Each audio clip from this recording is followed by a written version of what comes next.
thinking ahead and recognizing the need to engage all stakeholders. And there's many other fund managers who aren't spending quite as much time or effort in that dialogue.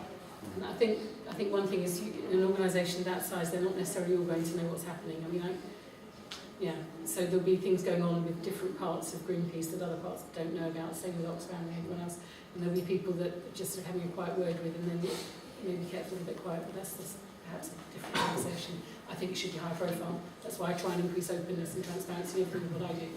But I think there is more of it than people might necessarily realise. Can we take one final question from the back, and then we need to wrap up really in a moment, because I said 10 past. David Prince with the Fiji. Just a question following on with engagement with IFAs from fund managers. Do you have any views on whether there's recent research going on into what we need in terms of diversification, asset allocation? Thinking particularly about overseas equity income funds, for instance, property funds, that kind of thing. Does anyone want to speak to that, or shall I kick up? Julian, I mean, maybe you'd like to give a comment on that. So, I mean, I would say to start off with, I think there is a lot of diversity there, but perhaps not enough in some areas, definitely. And sometimes that comes down to the research not being available. You've also got the dynamics of bonds versus equities, making it perhaps harder on the bonds, because people have got their heads around how it works in equities, but not so much on the bond side. Do you want to I don't know that there is any really coordinated approach. When I go around, on occasion get people saying to me, well, what do you think might work? But it tends to be that they end up playing to whatever their particular strength is, or what they have a particular role in, or indeed, something that's driven, whether they've got an institutional investor which then allows them to bring a fund to market, which gives it seed funding. Because there's always this concern about, well, how big is the market growing, and can we make a business in there? The driver has definitely been towards the more sustainability, responsible side of things. I think that's definitely probably seen as more broader based set of markets from my point of view, probably like some other sort of more values based ones, more strict. That's right. It doesn't always work so well with some of your clients, does it? It's the clear ethics that a lot of your clients want, and a lot of individuals. So, I mean, that open market. But maybe just to add to that, in terms of different asset classes, what we're seeing on the institutional space, we really saw that this started with equities, and then gradually it's expanded to bonds and other asset classes, and now we're having more conversations with investors who are looking to develop products, and they are trying to look where there isn't much competition, where there might be an opportunity, and so we are seeing more bond products. But it's a bit of supply and demand. Since there's only demand for equities, the research is really only on equities, so you couldn't do a bond strategy.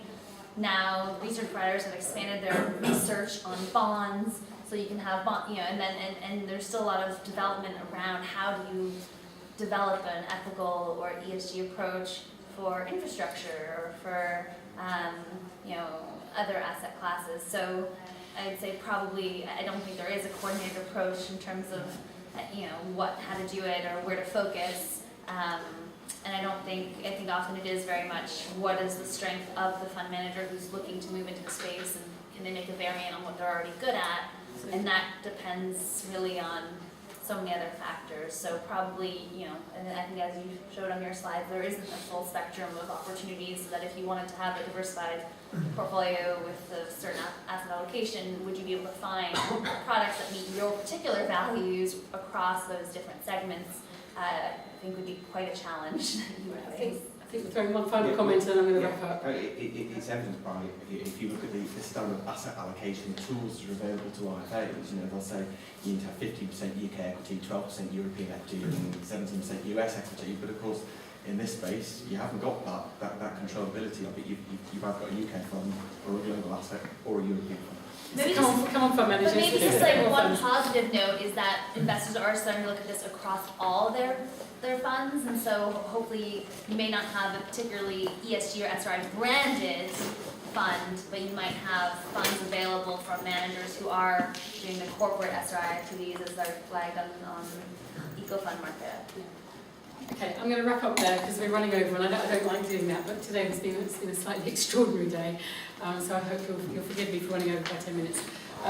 I must just thank the Unicorn team, OTBR and Unicorn, for their amazing help getting this thing up and running. So this was quite an ambitious task in my view, trying to have 4 runs moving round and all the things, and I couldn't do it on my own. So I know some of them have really gone back, and I'm immensely grateful for the support that I've been given for running this.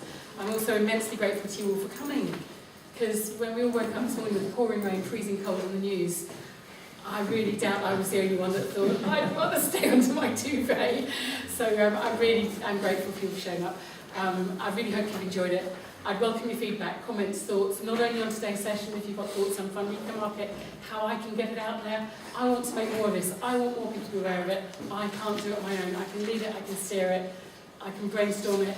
I really welcome feedback. So thoughts, comments, input, all very welcome. Enough said. I hope you enjoyed the rest of your day. Good luck. Thank you.